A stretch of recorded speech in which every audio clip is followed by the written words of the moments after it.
Adapun poin yang akan dibahas yaitu yang pertama, profil perusahaan, kedua, teori analisis jabatan dan perencanaan SDM, yang ketiga, rekrutmen dan seleksi, yang keempat, orientasi dan penempatan, yang kelima, pemutusan hubungan kerja. Profil perusahaan.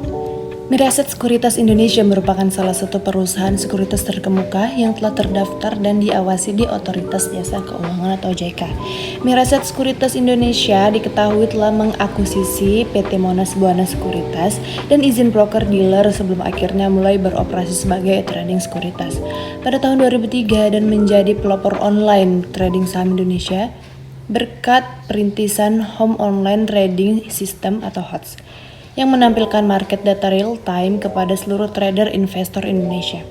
Menjadi sekuritas paling aktif berdasarkan frekuensi transaksinya menurut majalah investor dan menjadi perusahaan sekuritas asing terbaik menurut Bisnis Indonesia. Miraset Sekuritas Indonesia bahkan pernah menduduki peringkat kedua dalam kategori online trading terbaik awards pada 2014. Dan pada 2014 menjadi perusahaan sekuritas terbaik menurut majalah investor.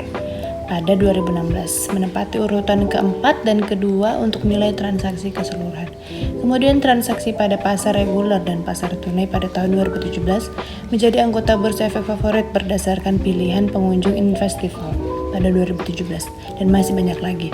Bagian dari bisnis global Miraset Daewoo Group yang telah berdiri sejak tahun 1970 ini bahkan telah memiliki 25 office education serta galeri-galeri guna memberikan pendidikan atau pengetahuan yang baik bagi nasabahnya, sekaligus membantu pembukaan rekening baru bagi setiap nasabah baru di seluruh wilayah Indonesia dengan visi menjadi grup keuangan global yang mengedepankan keunggulan dan kegiatan manajemen investasi untuk membantu kliennya mencapai tujuan jangka panjang.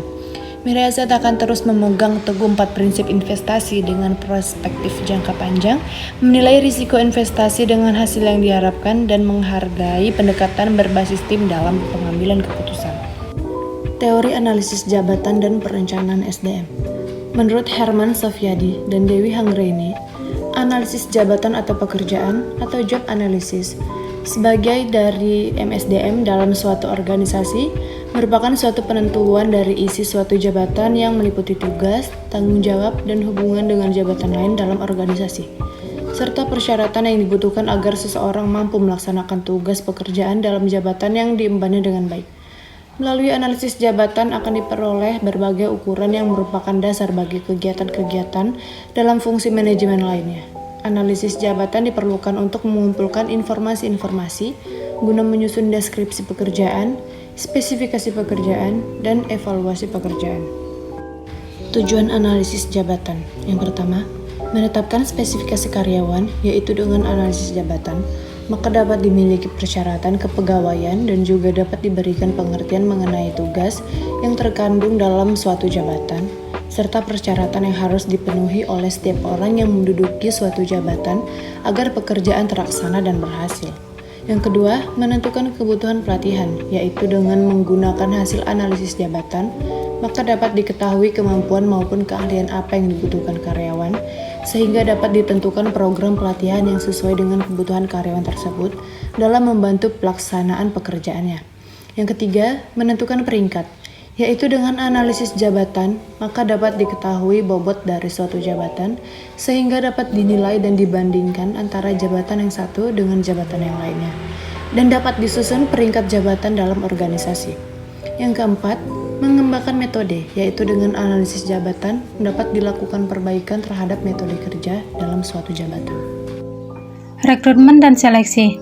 Penarikan atau rekrutmen adalah proses pencarian dan pemikatan para calon karyawan atau pelamar yang mampu untuk melamar sebagai karyawan.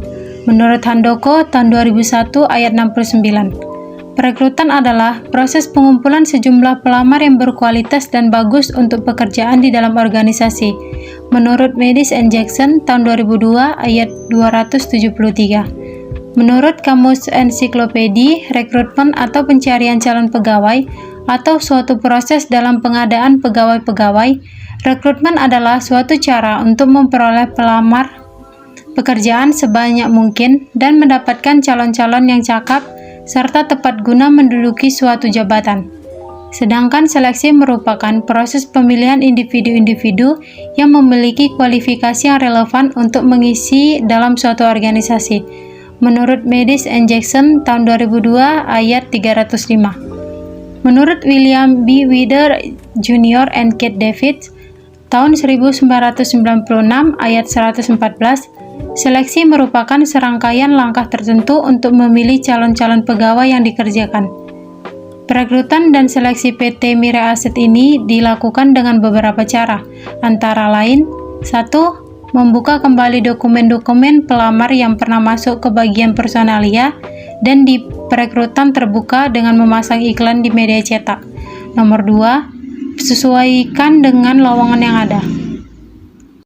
Orientasi dan penempatan. Orientasi dan penempatan PT Mirae Asset Sekuritas. Proses rekrutmen yang dilakukan oleh PT Mirae Asset untuk manajer atau jabatan lebih tinggi lainnya dengan perekrutan eksternal. Perekrutan eksternal yaitu rekrutmen eksternal mengacu pada rekrutmen di mana para kandidat dipilih dari luar organisasi. Selain bakat yang ada di dalam organisasi, sumber ini melibatkan penggunaan metode yang akan membantu untuk mencari tahu karyawan terbaik yang berada di luar organisasi.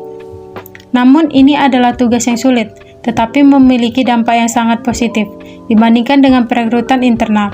Secara terbuka, memilih talenta teratas dengan mempertimbangkan berbagai parameter seperti keterampilan, kemampuan, kualifikasi, dan pengalaman, dan lain-lain.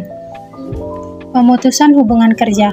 Sistem pemutusan hubungan kerja PT Mirae Asset Sekuritas. Sebelum melakukan PHK, manajer PT Mirae Asset Sekuritas biasanya memberikan surat peringatan kepada karyawan yang membuat kesalahan, tidak disiplin, tidak bekerja dengan sungguh-sungguh. Setelah memberikan surat peringatan kepada karyawan tersebut, manajer akan tetap mengawasi karyawan tersebut apakah karyawan tersebut masih melakukan kesalahan yang sama atau tidak. Jika karyawan tersebut masih melakukan kesalahan yang sama berulang-ulang, maka manajer akan melakukan pemutusan hubungan kerja dengan karyawan tersebut dengan tetap memberikan kompensasi yang harus dipenuhi kepada karyawan tersebut. Penutup. Pengadaan rekrutmen adalah fungsi operasional pertama MSDM. Pengadaan adalah proses penarikan, seleksi, penempatan, orientasi, dan induksi untuk mendapatkan karyawan yang efektif dan efisien, membantu tercapainya perusahaan. Karyawan adalah aset utama perusahaan yang menjadi perencanaan dan pelaku aktif dari setiap aktivitas organisasi. Mereka mempunyai pikiran, perasaan, keinginan, status, dan latar pendidikan, usaha, dan jenis kelamin yang heterogen yang membawa ke dalam organisasi perusahaan.